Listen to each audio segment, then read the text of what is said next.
কথায় আছে কারো পৌষ মাস কারো সর্বনাশ, কিন্তু ইসরায়েলি বাহিনীর ক্ষেত্রে এখন বিষয়টি দাঁড়িয়েছে নিজেদের ভুলেই নিজেদের সর্বনাশ। শত্রুর উপর আঘাত আনার বদলে এখন তারা নিজেদের আকাশ থেকেই নিজেদের মাটিতেই বোমা ফেলছে। সেরকম একটি ঘটনা ঘটেছে ৪ এপ্রিল রাতে উত্তর ইসরায়েলের একটি এলাকায়।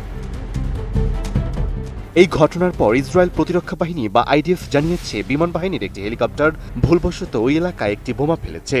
পরে দেশটির সেনাবাহিনী স্বীকার করেছে এটি একটি মানবিক ভুলের কারণে ঘটেছে।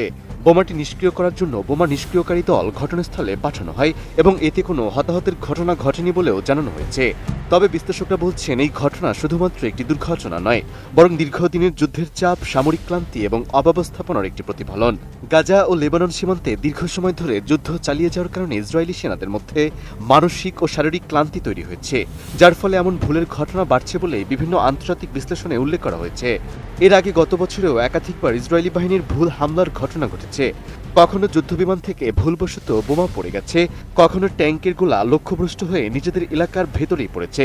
এমনকি গাজা অভিযানের সময় নিজেদের বাহিনীর ভুল হামলায় সেনা নিহত হওয়ার ঘটনাও স্বীকার করেছিল আইডিএফ। এ বিষয়ে বিশ্লেষকরা বলছেন দীর্ঘ সময় ধরে একাধিক ফ্রন্টে যুদ্ধ চালিয়ে যাওয়ার কারণে ইসরায়েলি বাহিনীর উপর চাপ বাড়ছে। ফলে সমন্বয়হীনতা, যোগাযোগ বিভ্রাট এবং মানবিক ভুলের মতো ঘটনা আগের তুলনায় বেশি ঘটছে, যা সামরিক সক্ষমতা ও ব্যবস্থাপনা নিয়ে নতুন করে প্রশ্ন তৈরি করছে।